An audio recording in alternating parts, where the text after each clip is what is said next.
वर्ष में बहुत सारे त्योहार आते हैं, पर्व आते हैं, है ना। होली, दिवाली, रक्षाबंधन और अक्षय तृतीया, दशलक्षण पर्व, हर 7 दिन में अष्टमी, हर 7 दिन में चतुर्दशी, बहुत सारे पर्व आते हैं। कुछ पर्व त्याग के हैं, कुछ पर्व साधना के हैं, कुछ पर्व खाने के हैं, कुछ पर्व नए कपड़े पहनने के हैं और कुछ पर्व पुराने कपड़े पहनने के हैं। लेकिन ज्ञान का एक भी पर्व नहीं है। ज्ञान का पर्व तो एक ही है, श्रुत पंचमी। कौन सा पर्व है? श्रुत पंचमी। आज श्रुत पंचमी है। ये ज्ञान पर्व कैसे चला, कहाँ से प्रारंभ हुआ, मुझे ऐसा लगता है कि इसका ज्ञान आपको है। जानते हैं क्या? नहीं जानते? चलिए मैं बताती हूँ। भगवान महावीर को केवल ज्ञान की प्राप्ति हुई, और जब केवल ज्ञान की प्राप्ति हुई तब भगवान की दिव्य ध्वनि खीरी। कौन सी ध्वनि? दिव्य ध्वनि। भाषा रूप नहीं है। क्या कहा? भाषा रूप नहीं है, ध्वनि। ध्वनि का मतलब एक आवाज़। ध्वनि का मतलब एक आवाज़। वो आवाज़ कैसी थी? ओंकारमयी। वो आवाज़ कैसी थी? ओंकारमयी, है ना। और ओंकारमयी जो भगवान की वाणी खिरी, वो मुँह से नहीं बोले, उनके रोम रोम से खिरी थी। प्रत्येक रोम रोम से आवाज़ आई थी उनके। और वो ध्वनि कैसी थी? दिव्य थी। दिव्य, कोई सुने, सुनता रह जाए, सुनते रहो, सुनते रहो, अच्छा लग रहा है, सुनते रहो, ऐसी ध्वनि थी। समोशरण में प्रभु महावीर बैठे हैं और वहाँ पर गौतम गणधर विराजमान हैं, जो अभी अभी जिन्होंने दीक्षा ली है और अभी अभी उन्होंने सम्यक दर्शन, सम्यक ज्ञान, सम्यक चारित्र को प्राप्त किया है। बस निमित्त मिलते ही भगवान महावीर की वाणी खिर गई। समोशरण जैसी प्रवचन सभा, क्या नाम तो सुना होगा, समोशरण का नाम तो सुना होगा। और जो विधान होता है कल्पद्रुम विधान, उसमें आपने एक प्रतिकृति देख भी ली होगी कि समोशरण होता कैसे है। जब भी कल्पद्रुम विधान करवाती हूँ, ऐसा आनंद आता है, ऐसा आनंद आता है, ऐसा लगता है कि इस कृत्रिम समोशरण में बैठकर इतना अच्छा लग रहा है, तो जो साक्षात समोशरण होता होगा उसमें कितना अच्छा लगता होगा। ऐसी प्रवचन सभा है, उत्तम प्रवचन सभा समोशरण। वहाँ पर 3 गति के जीव जाते हैं। कितनी गति के? कहाँ कहाँ के? देवगति, मनुष्य गति और तिर्यंच गति। 3 गति के जीव जाते हैं। कहाँ के जीव नहीं जाते हैं?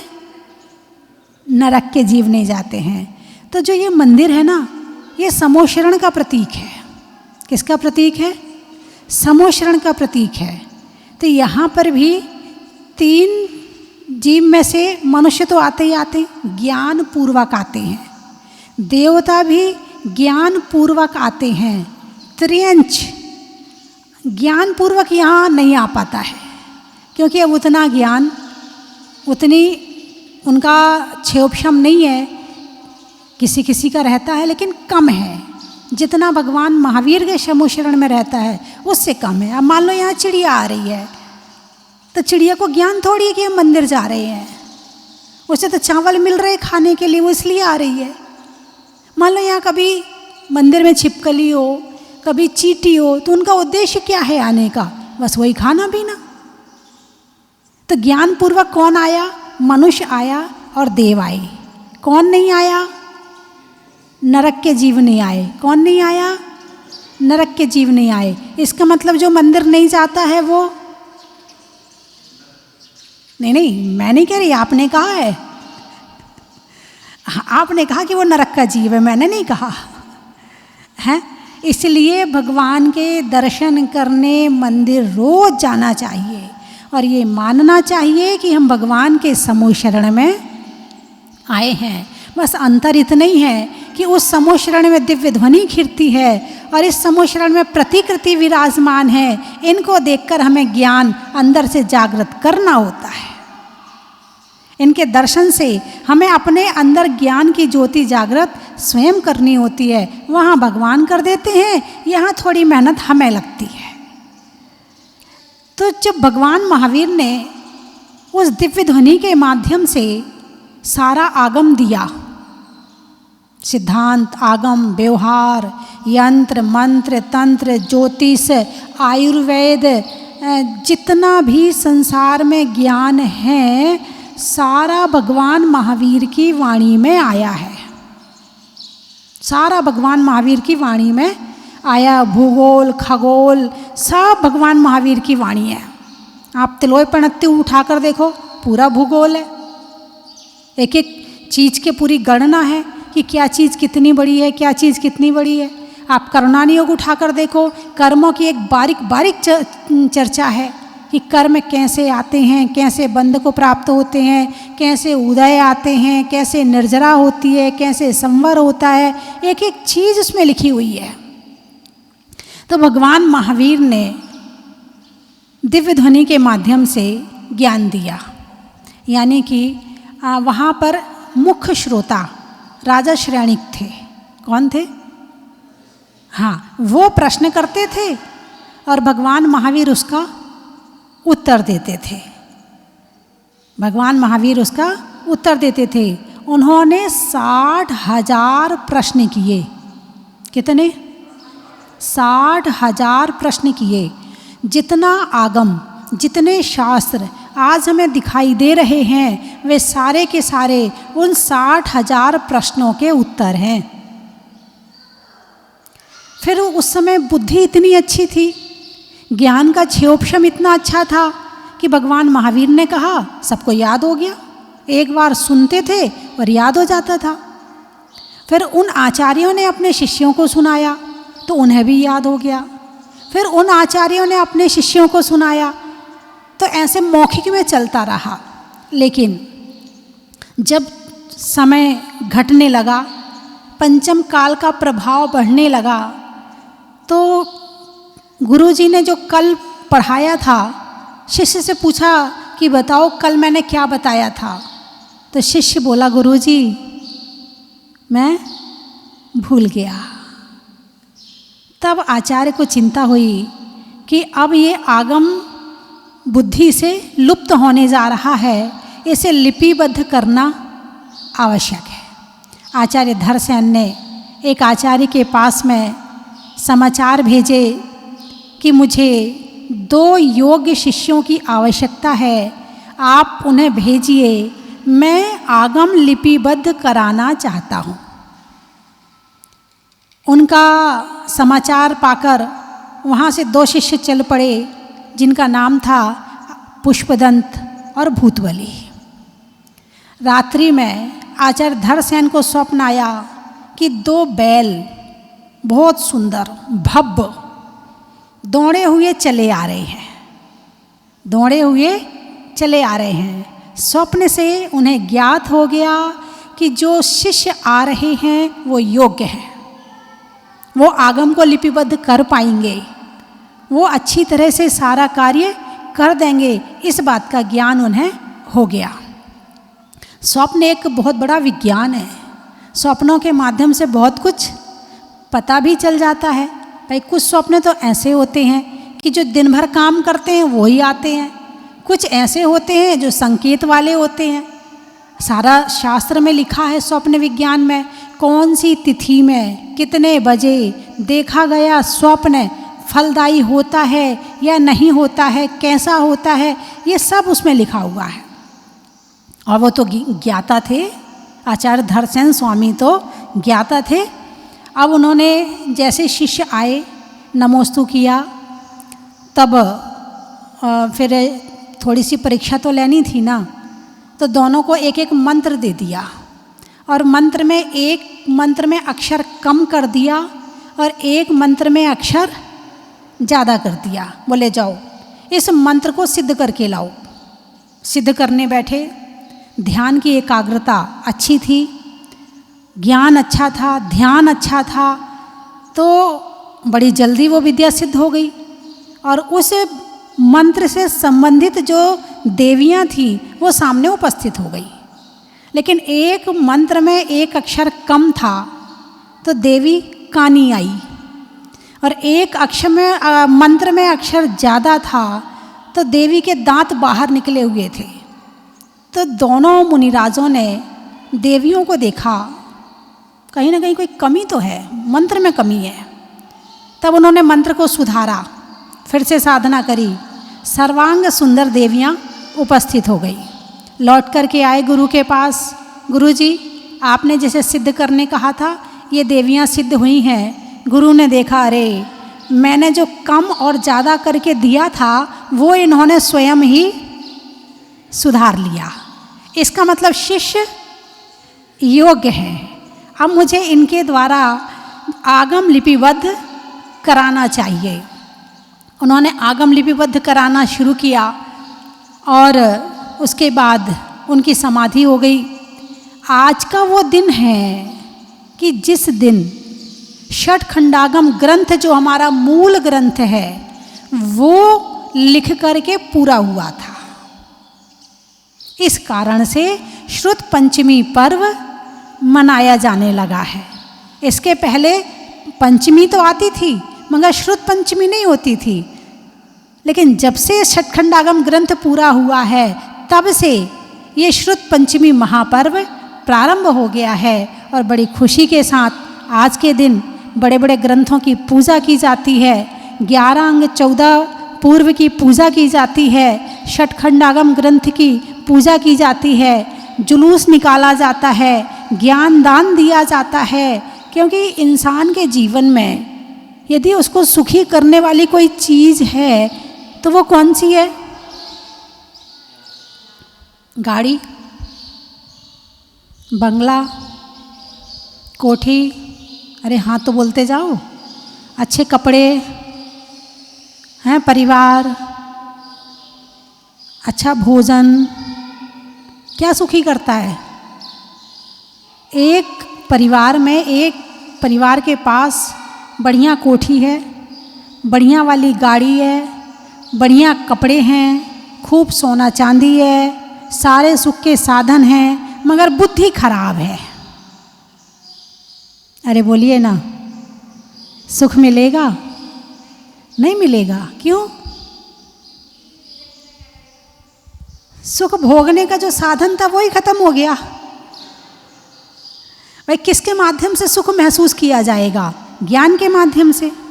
सुख महसूस करने का साधन क्या है? ज्ञान है।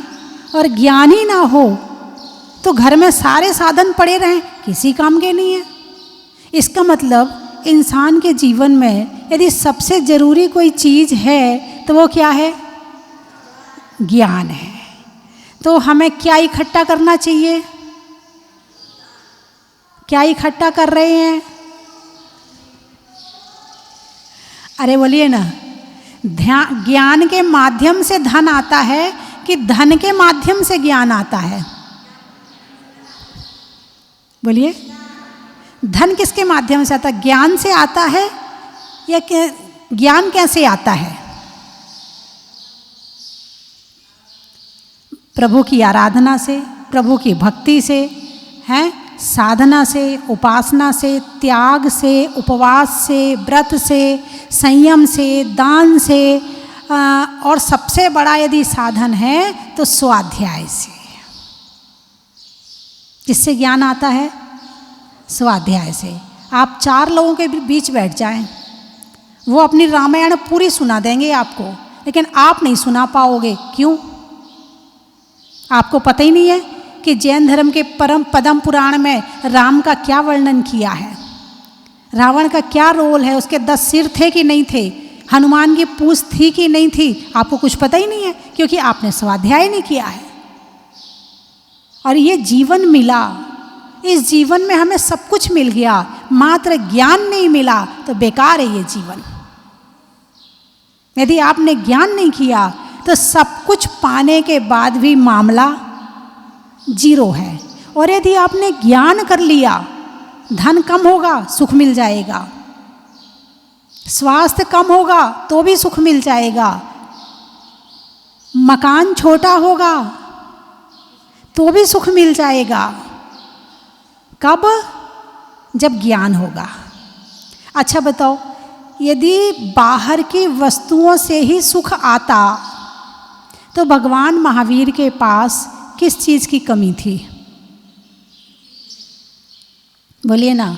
महल थे उनके पास, उनसे प्रेम करने वाला उनका परिवार था उनके पास, वो तो लड़ते भी नहीं थे, आँखों का तारा बना के रखे थे, इतना प्यार करते थे। और तो और स्वर्ग के देवी देवता सेवा करने आते थे। इतना सब कुछ होने के बाद भी इन सब चीज़ों में उन्हें सुख नहीं मिला। फिर वो कहाँ गए? जंगल में गए। क्या खोजने गए जंगल में? आत्मा में परम ज्ञान खोजने गए। जो आत्मा में केवल ज्ञान है उसे प्राप्त करने के लिए गए। उस ज्ञान को कैसे प्राप्त किया? उस ज्ञान को ध्यान के माध्यम से प्राप्त किया। पहले थोड़ा ज्ञान करो, फिर ध्यान करो, फिर और ज्ञान करो, फिर और ध्यान करो। ज्ञान ध्यान, जैसा भैया जी ने बताया था कि ज्ञान फैलाव है और ध्यान एकत्रीकरण है। जो कुछ हमने संसार से प्राप्त किया है, जो शास्त्रों से प्राप्त किया है, आंख बंद करके बैठ के हे उपादेय का ज्ञान करो। क्या सही है, क्या गलत है, मुझे क्या करना चाहिए, क्या नहीं करना चाहिए, मुझे कैसे भगवान की सेवा करनी चाहिए, मुझे कैसे गुरुओं की सेवा करनी चाहिए, मुझे कैसे जिनवाणी की सेवा करनी चाहिए। इस बात का ज्ञान होना आवश्यक है। यदि इस बात का ज्ञान नहीं है तो फिर तो ये जीवन तो सभी जी रहे हैं, जीने को तो हर लोग जिया करते हैं, पर ज्ञान के बिना अधूरे ही रहा करते हैं। आप कितने भी सुंदर हो जाना, कितने भी अच्छे कपड़े पहन लेना, यदि इन कपड़ों में सुख होता तो भगवान महावीर कपड़े नहीं छोड़ते, उन्हें कपड़े छोड़ दिए। यदि इन सोना चांदी में सुख होता तो भगवान के पास में सोने चांदी की कमी नहीं थी, वो भी उन्होंने छोड़ दिया। बोले सच्चा सुख है तो बैठ जाओ आंख बंद करके और करो ध्यान। और ऐसे ध्यान में लीन हुए कि बाहर का कुछ पता ही नहीं चला और परम ज्ञान, केवल ज्ञान हो गया। कौन सा ज्ञान? कौन सा ज्ञान? जोर से बोलो ना। केवल ज्ञान, केवल, मात्र, अकेला, ओनली ज्ञान। क्या बचा? ना राग बचा, ना द्वेष बचा, ना क्रोध मान माया लोभ बचा, ना हिंसा झूठ चोरी कुशील बचा। मोह की समस्त प्रकृतियां खत्म हो गई, ज्ञानावरण की खत्म हो गई, दर्शनावरण की खत्म हो गई, अंतराय जो डालने वाले थे वो भी खत्म हो गया। अब हा बैठ गए ज्ञान में, अब बाहर आने की जरूरत ही नहीं है उनको। अनंत सुख प्राप्त कर लिया। अनंत सुख किससे प्राप्त हुआ? ज्ञान से प्राप्त हुआ। अनंत सुख किससे प्राप्त हुआ? ज्ञान से प्राप्त हुआ। अनंत दर्शन, अनंत ज्ञान, अनंत सुख। मोहिनी का क्षय हो गया। इस मोह ने हमारे ज्ञान को ढक रखा है। मोह का क्या मतलब होता है? मिथ्यात्व का क्या मतलब होता है? मिथ्यात्व का मतलब झूठ होता है कि सत्य होता है? झूठ। मिथ्यात्व का मतलब ना तो झूठ होता है और ना सत्य होता है। फिर क्या होता है? जैसे एक रस्सी लटक रही है और रात का समय है, चांदनी रात है, हल्का हल्का उजाला है, दूर से देखेंगे तो क्या लगेगा? सांप लटक रहा है। क्या लगेगा? सांप लटक रहा है। अब ना सत्य है ना झूठ है, कुछ तो है। अब कुछ तो है मतलब सत्य तो पता नहीं कि क्या है, और है इसलिए झूठ भी नहीं है, तो भ्रम में है। इसका मतलब क्या हुआ? भ्रम में है। तो जो ये भ्रम है ना, ये मिथ्यात्व है। ये मेरा है नहीं, लगता है ये मेरा है, परिवार मेरा है, घर मेरा है, दुकान मेरी है, पत्नी मेरी है, बच्चे मेरे हैं, और अभी नमो सिद्धाड़म हो जाओ तो अरे बोलिए ना, कुछ है ही नहीं मेरा। इसका मतलब मेरा था नहीं, मेरेपन का भ्रम था, मेरेपन का भ्रम था। और भ्रम टूटते ही सुख आ जाता है। अभी दुख कहाँ से आ रहा? भाई दुकान मेरी, अब दुकान में कुछ हो जाए गड़बड़, दुख आ गया। पत्नी मेरी, पत्नी से कुछ गड़बड़ हो जाए तो दुख आ गया। और जब ये मान लिया कि ये मेरा है ही नहीं है तो दुख खत्म, कनेक्शन कट। तो अनंत सुख कैसे प्राप्त किया? मोहिनी के क्षय से, ज्ञानावरण के क्षय से अनंत सुख महसूस कर रहे हैं भगवान। अब वो केवल ज्ञान आपके पास है कि नहीं? अरे बोलिए ना, केवल ज्ञान आपके पास है? नहीं है? ओहो, बड़े गरीब हैं। जो धन, जिसके पास धन नहीं है वो गरीब नहीं है, जिसके पास केवल ज्ञान नहीं है वो गरीब है। क्योंकि सुख तो उसी से ही मिलना है, सुख तो उसी से ही मिलना है। लेकिन बस यही तो दिक्कत है, भगवान महावीर ने सारा ज्ञान दे दिया मगर तुम्हें पढ़ने की फुर्सत नहीं है। तुम्हारे अंदर केवल ज्ञान है, तुम्हारे अंदर अनंत सुख है, तुम्हारे अंदर अनंत शक्ति है, तुम्हारे अंदर में अनंत चतुष्टय है। अनंत थोड़ा नहीं है, थोड़ा बोड़ा नहीं है, बहुत सारा है। अनंत जिसका कोई अंत नहीं है। अभी जो सुख है वो अंत वाला है। भोजन किया, नीचे गया, अंत है ना। लेकिन जो आत्मा में केवल ज्ञान होने के बाद जो सुख मिलेगा वो अनंत है, कभी खत्म नहीं होगा, किसी से मांगने की जरूरत नहीं पड़ेगी। ऐसा अनंत सुख के धनी ये सारी दुनिया में जितने जीव हैं वो सारे केवल ज्ञान सहित हैं, और बेचारे सुख सबसे मांग रहे, थोड़ा सा सुख तू दे दे, थोड़ा सा सुख तू दे दे, और भरा पड़ा है अंदर में। इसको कहते हैं मिथ्यात्व। इसको क्या कहते हैं? मिथ्यात्व। पता ही नहीं है, जानकारी नहीं है खुद की, सबकी जानकारी है, खुद की जानकारी नहीं है। तो आज के दिन आपको ज्ञान के मार्ग में कैसे आगे बढ़ना है उसका प्रयास शुरू करना चाहिए। आज के दिन से एक सरस्वती मंत्र का जाप करना शुरू कर दो, ऐसा भी हो सकता है ना। जैसे अभी भैया ने नियम लिया कि हर 3 साल तक 100 रुपये निकालेंगे सरस्वती मंदिर के लिए, तो ऐसा भी हो सकता है। ये ज्ञान दान निकल रहा, हम मंदिर में देते हैं, औषध दान देते हैं, ज्ञान दान कहाँ दें? उसका भी एक होना चाहिए। हमारी बुद्धि का विकास कैसे होगा? ज्ञान दान से होगा। स्वाध्याय से तो होगा ही होगा, ज्ञान दान से भी होगा। जो आगम लिपिबद्ध किया वो आज तक हम पढ़ रहे हैं, हम अभी छपवाएंगे तो आने वाली पीढ़ी पढ़ेगी। व्यवस्था तो करनी है ना आने वाली पीढ़ी के लिए, वो कैसे होगी? वो इसके माध्यम से होगी। तो ज्ञान दान करना चाहिए, शास्त्र भेंट करना चाहिए, शास्त्र छपवाना चाहिए। तो और इस तरह से, और जैसे कि कल अभी एक पंडित श्रेयांश जी और भैया जय निशान जी और पंडित विनोद जी, ऋषभ प्रसाद जी आदि विद्वानों ने मिलकर कल वर्चुअल वेब पर एक मीटिंग करी और उसमें महिलाओं को जोड़ा और उनसे सजेशन लिए कि जिनवाणी की सेवा कैसे करी जाए। सबको अलग अलग विषय दिए। मैंने सुना महिलाओं के अंदर इतना ज्ञान हो सकता है, मैं तो सोच भी नहीं सकती थी। मैं तो सोचती थी शायद ये महिलाएं केवल रोटी बनाती होंगी। कल जब मैंने उनके विचार सुने मुझे इतना अच्छा लगा कि हमारी महिलाओं को कोई आगे बढ़ाने वाला चाहिए। यदि इनको थोड़ा दिशा निर्देशन मिल जाए तो ये बहुत आगे निकल जाए। बहुत इनके अंदर पावर है, शक्ति है, ज्ञान है, क्षमता है, केवल थोड़ी सी दिशा चाहिए। फिर मैंने पंडित जी से कहा, मैंने कहा पंडित जी आप जो हैं महिलाओं का भी एक परिषद बनाएं, विद्वत परिषद, शास्त्रीय परिषद जो बनाएं, एक महिलाओं का भी बनाएं। और उसमें उन महिलाओं को बाकायदा शास्त्री करवाएं, ग्रंथ पढ़ाएं, आप उनकी परीक्षा लें और फिर उन्हें उसमें इकट्ठा करें और उसके माध्यम से फिर जिन धर्म की प्रभावना करें। तो केवल आपको रोटी नहीं बनाना है, केवल बच्चे नहीं पालना है, केवल आपको अपना घर नहीं चलाना है, आपको धर्म भी चलाना है।